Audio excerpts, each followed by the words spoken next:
Okay, आज हम लोग लेक्चर नंबर 4 लेकर आ गए हैं और देखते हैं आज का टॉपिक क्या है। इससे पहले जो प्रीवियस 3 लेक्चर्स अपलोडेड है उसको आप लोग देखें पहले अच्छे से। लेक्चर 1, लेक्चर 2, लेक्चर 3 के नाम से है इलेक्ट्रोस्टैटिक्स लेक्चर 1, इस तरीके से 2 एंड 3 एंड आज जो है हम लोग लेक्चर 4 के साथ हैं, ठीक है। तो today we are going to discuss about Coulomb's law and electrostatic force, है ना। बेसिकली कूलम्स लॉ से जो है हमको फॉर्मूला मिलता है इलेक्ट्रोस्टैटिक्स फोर्स को फाइंड करने का। ओके, तो एट फर्स्ट सबसे पहले हम लोग देखते हैं कि ये इलेक्ट्रोस्टैटिक फोर्स होता क्या है ना। आफ्टर दैट इसका मेजरमेंट होगा और इसके मेजरमेंट के लिए ही बेसिकली कूलम्स लॉ बना है, ठीक है। तो चलिए देखते हैं इलेक्ट्रोस्टैटिक फोर्स।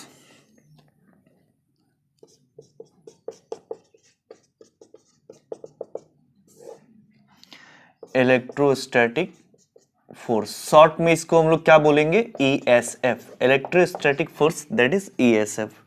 अगर हिंदी का बात करें तो हिंदी में हम इसको क्या बोलेंगे, स्थिर वैद्युत बल, ठीक है। क्या बोलेंगे हिंदी में, स्थिर वैद्युत बल। तो जैसे कि हम लोग देखे हैं कि इलेक्ट्रोस्टैटिक्स हम लोग डिस्कस कर रहे हैं और इलेक्ट्रोस्टैटिक फोर्स जो इलेक्ट्रोस्टैटिक में जो है ये चार्ज का स्टेशनरी स्टेट को हम लोग स्टडी करते हैं बेसिकली। तो जो स्टैटिक चार्ज होता है ना, तो उसके बीच जो फोर्स लगता है बेसिकली वही क्या होता है, हमारा इलेक्ट्रोस्टैटिक फोर्स। तो हम लोग ये भी पढ़े हैं कि जो इलेक्ट्रोस्टैटिक फोर्स है, जो दो स्टैटिक चार्ज के बीच जो फोर्स लगता है वो आइदर अट्रैक्टिव और रिपल्सिव होता है, या तो वो आकर्षित करने वाला या तो प्रतिकर्षित करने वाला होता है। तो how can we define electrostatic force, the force of attraction और रिपल्सन, ठीक है। The force of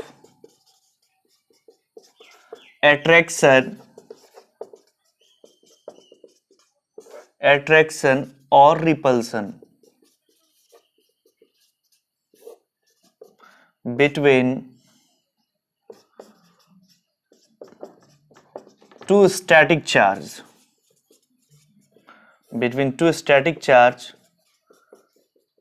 is called electrostatic force। तो जो दो स्थिर आवेश हैं उनके बीच, है ना, जो दो स्थिर आवेश हैं, सपोज दैट यहाँ पर Q1 रख देते हैं, यहाँ पर Q2 रख देते हैं और इसके बीच का कुछ ना कुछ डिस्टेंस है, ये दोनों चार्ज एक दूसरे से समथिंग डिस्टेंस से सेपरेट है, suppose that the distances are. तो ऐसे केस में ये जो दो स्टेशनरी चार्ज है, दो स्टैटिक चार्ज है, इसके बीच जो फोर्स लगेगा, है ना, चाहे वो रिपल्सिव फोर्स हो या अट्रैक्टिव फोर्स हो, वही हमारा क्या होगा, इलेक्ट्रोस्टैटिक फोर्स होगा, ठीक है। तो ये बात ध्यान रखना है कि इलेक्ट्रोस्टैटिक फोर्स ये ओनली एक्ट करता है बिटवीन टू स्टैटिक चार्ज, ठीक है। मूविंग चार्ज के बीच ये फोर्स का फॉर्मूला हम लोग अप्लाई नहीं करते, ठीक है। तो स्टैटिक चार्ज के बीच जो फोर्स लगता है वही हमारा क्या है, इलेक्ट्रोस्टैटिक फोर्स। बेसिकली इसको हम लोग कूलम्स फोर्स भी कह सकते हैं, ठीक है। तो चलिए अब आखिर ये है कि जो इलेक्ट्रोस्टैटिक फोर्स का हम लोग मेजरमेंट कैसे करें। तो इलेक्ट्रोस्टैटिक फोर्स के मेजरमेंट के लिए ही है हमारा कूलम्स लॉ, ठीक है। तो our next topic is Coulomb's law.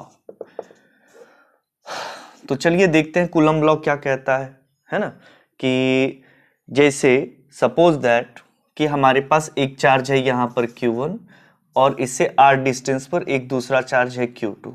तो ये Q1 और Q2 के बीच कितना फोर्स लगेगा, इसी के बारे में कूलम्स लॉ जो है वो बात करता है, ठीक है।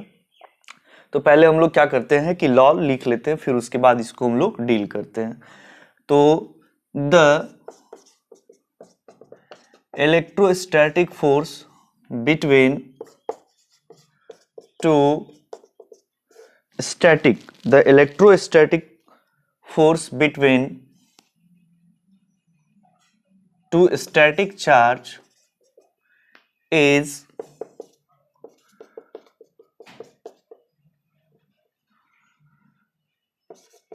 directly proportional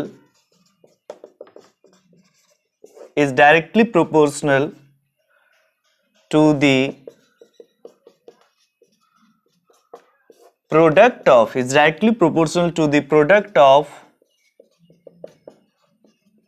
magnitude of to charge and inversely proportional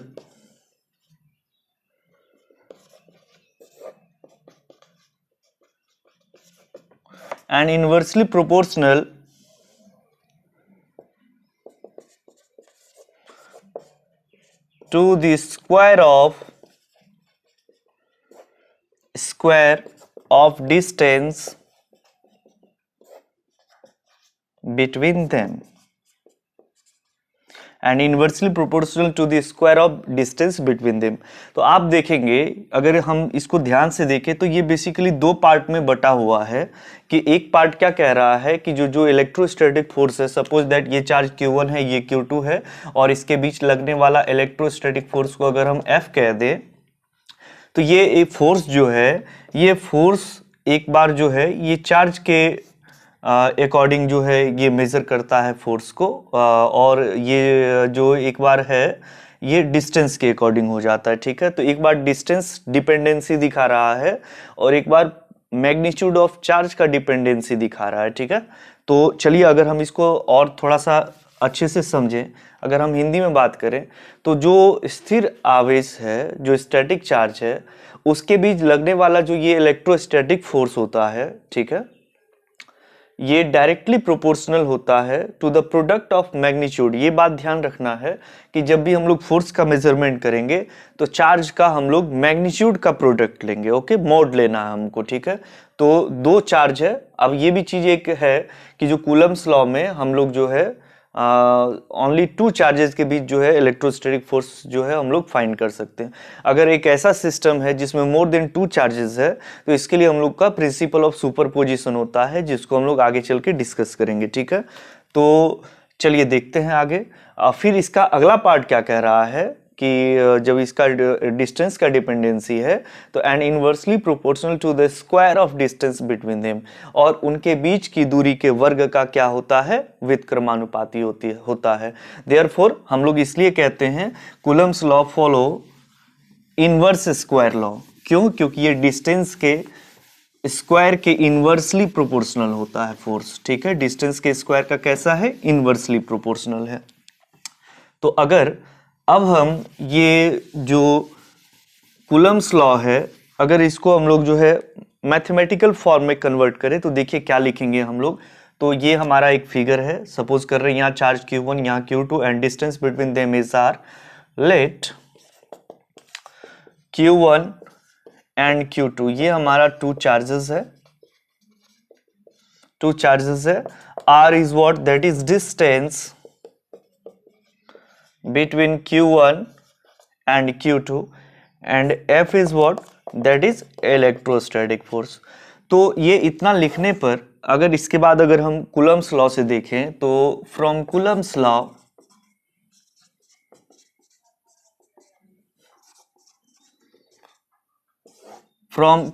law, अगर कूलम लॉ का हम लोग बात करें तो कूलम का नियम क्या कहता है कि ये जो इलेक्ट्रोस्टैटिक फोर्स है ना, that is directly proportional to the product of magnitude of charge, है ना। ये चीज हमको ध्यान रखना है, directly proportional to the product of magnitude. तो Q1 का magnitude mod of Q1 and Q2 का मैग्नीट्यूड मॉड ऑफ Q2, और इसका देखिए मैग्नीट्यूड का प्रोडक्ट का डायरेक्टली प्रोपोर्शनल है कौन, इलेक्ट्रोस्टैटिक फोर्स। इसको हम इक्वेशन नंबर फर्स्ट कह देते हैं।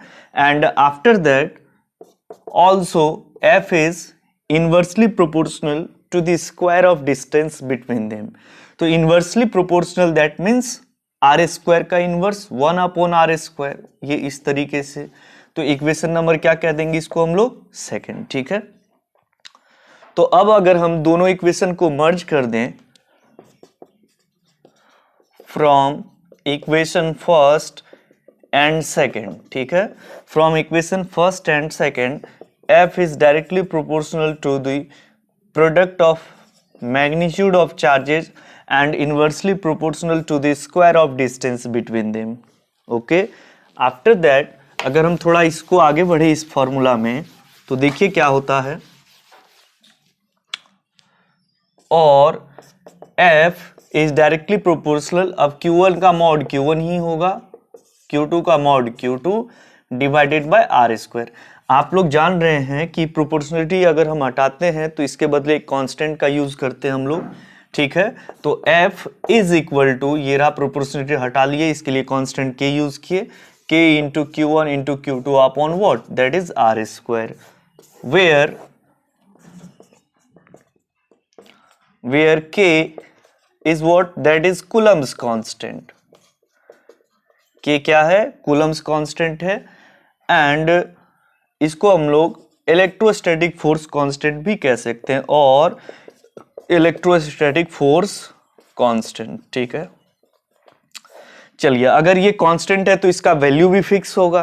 तो अब इसका वैल्यू को हम लोग देखते हैं, है ना। जब भी हम इस पर क्वेश्चन बनाएंगे, न्यूमेरिकल्स करेंगे, तो इसमें हमको K का वैल्यू चाहिए होगा। आप और एक चीज ध्यान देंगे कि देखिए ये जो फोर्स का फॉर्मूला है यहाँ पर इलेक्ट्रोस्टैटिक फोर्स का, तो K that is constant into product of charge that is Q1 into Q2 divided by distance square. आप इसी तरीके से ग्रेविटेशन में एक फॉर्मूला देखे होंगे, measurement of gravitational force that is F, and F is equal to G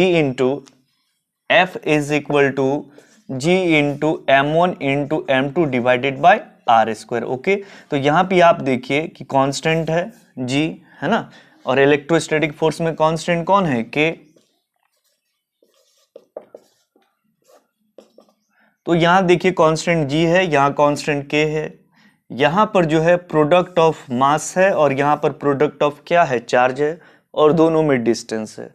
therefore clearly हम लोग देख रहे हैं कि जो इलेक्ट्रोस्टैटिक फोर्स है, अगर हम इसको डिनोट करें तो Fe लिख देते हैं, तो जो इलेक्ट्रोस्टैटिक फोर्स है वो एक्ट करता है due to charge of the body, and जो ग्रेविटेशनल फोर्स है वो एक्ट करता है due to mass of the body, है ना। किसके कारण, मास के कारण कौन सा फोर्स, ग्रेविटेशनल, और चार्ज के कारण कौन सा फोर्स, इलेक्ट्रोस्टैटिक। अब सपोज करते हैं कि कोई चार्ज्ड पार्टिकल है ना, जैसे किसी पॉइंट पर कोई इलेक्ट्रॉन है और किसी पॉइंट पर कोई अल्फा पार्टिकल है, ठीक है। तो दोनों तो चार्ज पार्टिकल है। अब पार्टिकल है, चार्ज है, यानी चार्ज पार्टिकल है, यानी उसके पास चार्ज भी है, अमाउंट चार्ज का भी अमाउंट है, और चूंकि पार्टिकल है तो इसके पास मास भी है। अब कोई पार्टिकल है तो इससे ये डिफाइन नहीं होता है कि उसके पास चार्ज भी है ना। पार्टिकल है बट ये फिक्स है कि उसके पास मास है। बट अगर हम कह रहे हैं चार्ज पार्टिकल है ना, दैट मीन्स क्लियरली कि चार्ज पार्टिकल है तो अमाउंट ऑफ चार्ज भी है, और एज अ पार्टिकल, है ना, इट हैज मास ऑल्सो, ठीक है। तो ये सब चीज बेसिक है, इसको ध्यान रखना है। चलिए अब आगे हम लोग देखते हैं कि जैसे हम लोग G का वैल्यू, जब ग्रेविटेशनल फोर्स का क्वेश्चन करते हैं तो G का वैल्यू हम लोग लगाते हैं, याद कर लिए 6.673 इंटू 10⁻⁻11, ठीक है, वो होता है हमारा कैपिटल G का वैल्यू।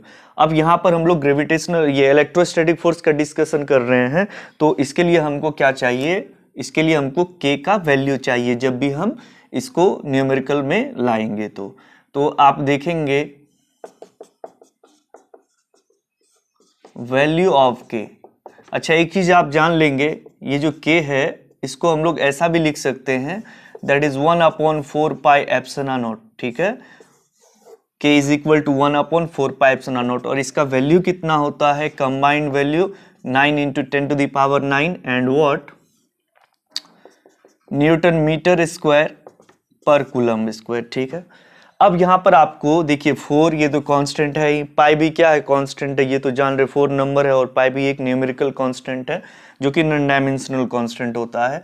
अब ये देखिए एप्सिलॉन नॉट है यहां पर, तो what is epsilon not, epsilon naught is permittivity of free space, air और वैक्यूम। तो ये जो परमिटिविटी है, ये जो एप्सिलॉन नॉट है, ये क्या हमारा permittivity of free space, air और वैक्यूम, यानी मुक्त आकाश, वायु या निर्वात की क्या है, ये विद्युतशीलता। अब हमारे लिए एक बहुत इंपॉर्टेंट टॉपिक है कि ये परमिटिविटी होता क्या है। ओके, इसको हम लोग नेक्स्ट वीडियो में डिस्कस करेंगे, बहुत लंबा नहीं तो ये वीडियो हो जाएगा, ठीक है। बेसिकली आप जान लीजिए, permittivity defines the amount of force in a specific medium. Okay, तो परमिटिविटी जो है वो बेसिकली क्या करता है, फोर्स के अमाउंट को जो है एक तरीके से बताता है, या जो है ये चीज करता है कि किसी मीडियम में ज्यादा फोर्स लग रहा है या किसी मीडियम में कम फोर्स लग रहा है। तो अकॉर्डिंग टू द मीडियम ये सिंबल थोड़ा चेंज हो जाता है, जैसे हम लोग पढ़ेंगे आगे कि एक होता है एप्सिलॉन नॉट। एप्सिलॉन नॉट कब यूज करेंगे, है ना, epsilon not means what, that means charge is placed in air, ठीक है। जैसे अगर हम लोग देखते हैं यहाँ पर एक फिगर से हम लोग इसको समझते हैं थोड़ा सा, अगर परमिटिविटी इस वीडियो में डालेंगे तो वीडियो ज़्यादा लंबा हो जाएगा, फिर दिक्कत होगा, इसलिए जो है हम लोग परमिटिविटी को नेक्स्ट में डिस्कस करेंगे। बट अभी आप लोग थोड़ा सा समझिए, जैसे ये एक चार्ज पार्टिकल है Q1, इस पॉइंट पे है A पॉइंट पे, और ये एक चार्ज पार्टिकल यहाँ पर Q2 है जो कि B पॉइंट पे है, और दोनों के बीच का सेपरेशन क्या है, R है।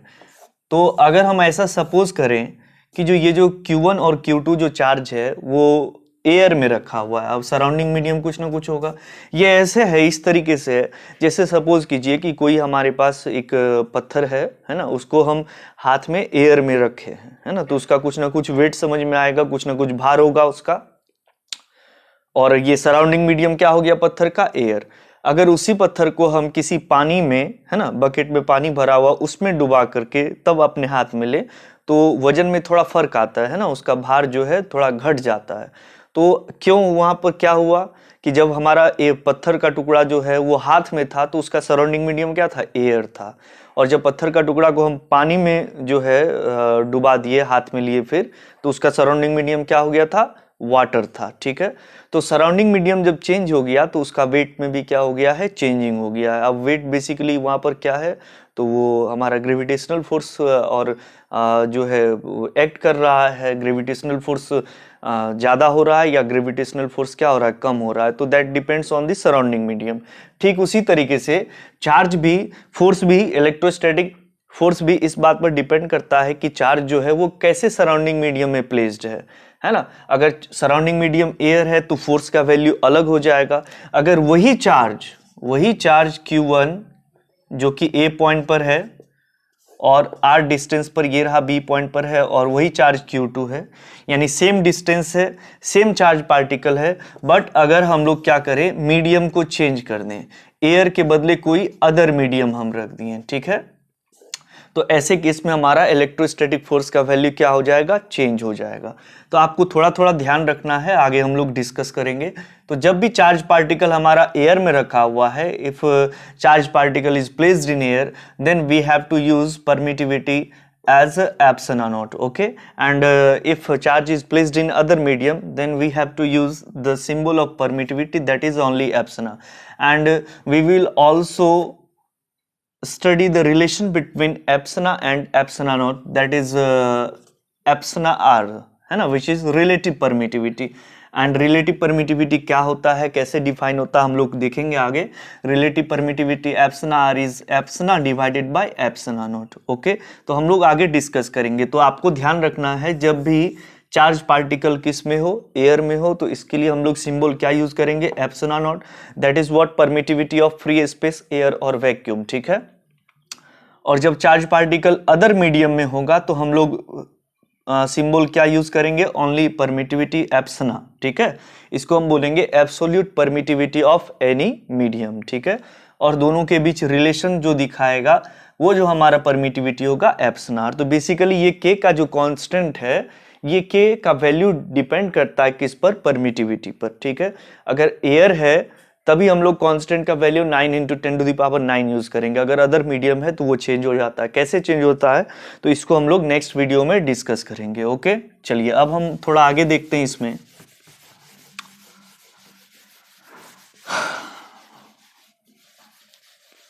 तो epsilon naught is what, that is permittivity of free space, air और वैक्यूम, और ये क्या करता है कि फोर्स के वैल्यू को एक तरह से इफेक्ट करता है, मीडियम वाइज ये चेंज होता है। तो अगर ऐसे केस में हम लोग फोर्स का वैल्यू लिखे, फॉर्मूला लिखे, अगेन जो फॉर्मूला हमारे पास पहले क्या था, k × Q1 × Q2 upon r²। अब हम k का वैल्यू ये भी पुट कर सकते हैं, ठीक है। बस हमको ध्यान रखना है कि मीडियम अगर हम 1/4 पाई एप्सिलॉन नॉट लिख दिए हैं, इसका मतलब है कि ये जो फोर्स है ये जो चार्ज पार्टिकल है ये कहाँ पर प्लेस्ड है, एयर में, और फोर्स कहाँ एक्ट कर रहा है, तो एयर में एक्ट कर रहा है। सिंपली इन बातों को हमको ध्यान में रखना है, ठीक है। तो आपको यहाँ पर दो चीज दिख रहा है, एक के है और एक क्या है, एप्सिलॉन नॉट है, ठीक है। तो दोनों का हम लोग पहले एसआई यूनिट और डायमेंशन देख लेते हैं, फिर इसके बाद हम लोग का नेक्स्ट वीडियो जो होगा वो परमिटिविटी के बारे में होगा। अच्छा, आप लोग को एक बात बता दें, जो कल का वीडियो यानी 20 अप्रैल का जो आएगा वो न्यूमेरिकल बेस्ड होगा, ठीक है। तो आप लोग जो कल के लेक्चर को सुनेंगे तो उसको समझने के लिए आप जो है फॉर्मूला पीछे का 1 2 3 4 में जो भी यूज हुआ है लेक्चर में 1 2 3 और ये 4th लेक्चर है, तो जो भी फॉर्मूला यूज हुआ है उसको आप लोग एक बार रिवाइज कर लेंगे, ओके। तो चलिए देखते हैं। एसआई यूनिट ऑफ के, फोर्स का तो एसआई यूनिट आ रहा है, न्यूटन होता है, सीजीएस क्या होता है, डाइन होता है, ठीक है। तो एसआई यूनिट ऑफ के, अब के का एसआई यूनिट क्या होगा, तो आपको ध्यान रखना है किसी भी क्वांटिटी का या किसी भी सिंबल का अगर हमको ये जो है अगर डायमेंशन निकालना है या एसआई यूनिट निकालना है, तो एट फर्स्ट इसके लिए हमको पहले उसका फॉर्मूला देखना होगा। तो हम लोग देखते हैं F इज इक्वल टू क्या है फॉर्मूला, 1/4 पाई एप्सिलॉन नॉट, या इसी के बदले हम के लिखे थे तो k into Q1 into Q2 upon R square. इससे पहले हम k का फॉर्मूला फॉर्म कर लेंगे, देयरफॉर k, तो k इज इक्वल टू क्या हो जाएगा, F R square upon Q1 into Q2, ये रहा F R square divided by Q1 into Q2। बस अब हम लोग इसका एसआई यूनिट यूज कर लेंगे। Now SI unit of k is equal to force का SI unit newton into distance का मीटर स्क्वायर है तो स्क्वायर पुट करेंगे, डिवाइडेड बाय Q1 का coulomb into Q2 again coulomb, तो ऊपर क्या हो जाएगा newton metre square, coulomb into coulomb, coulomb square power नीचे +2 ऊपर आ जाएगा -2 न्यूटन मीटर स्क्वायर पर coulomb square, okay, is that clear. चलिए अब इसके बाद हम लोग जो है इसके डायमेंशनल फॉर्मूला पर आ जाते हैं।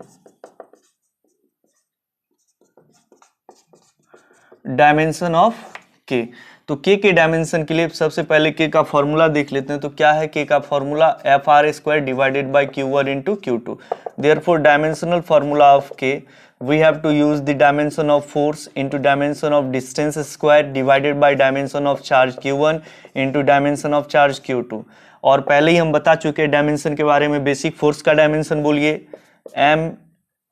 MLT-2 इंटू डिस्टेंस का dimension L square divided by Q1 का डायमेंशन IT इंटू Q2 का डायमेंशन अगेन IT, तो क्या हो जाएगा ऊपर में ML3T-2, okay, L into L square L3 into IT into IT I square T square ऊपर आ जाएगा, तो क्या हो जाएगा I-2T-2।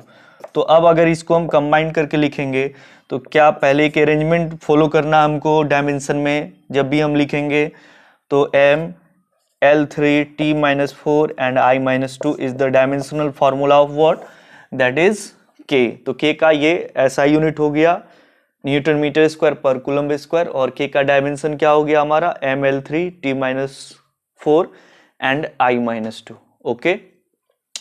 तो इसी तरीके से हम लोग अब परमिटिविटी जब पढ़ेंगे तो उसमें हम परमिटिविटी एप्सिलॉन नॉट का भी हम लोग डायमेंशन और ऐसा यूनिट देख लेंगे। बेसिकली क्या होता है, dimensional formula and SI unit of epsilon naught is opposite to the dimensional formula and SI unit of K, ठीक है। जैसे आप देख रहे हैं कि के का एसआई यूनिट क्या है, न्यूटन मीटर स्क्वायर पर कूलम स्क्वायर, तो इसका अपोजिट हो जाएगा एप्सिलॉन नॉट का कूलम स्क्वायर पर न्यूटन पर मीटर स्क्वायर। और डायमेंशनल फार्मूला ML3T-4 I-2 ये है हमारा के का, तो एप्सिलॉन नॉट का क्या हो जाएगा M-1 L-3T-4 I square, okay.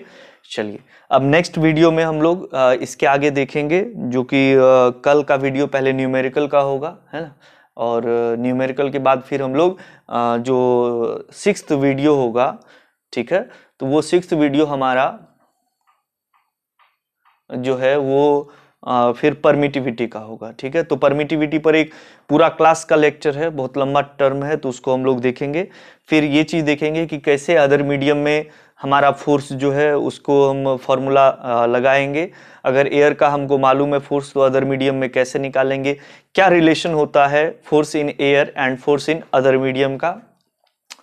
ठीक है, कैसे इफेक्ट ये डालता है, तो इसके लिए हम लोग अब नेक्स्ट जो है लेक्चर में देखेंगे। Okay, thank you.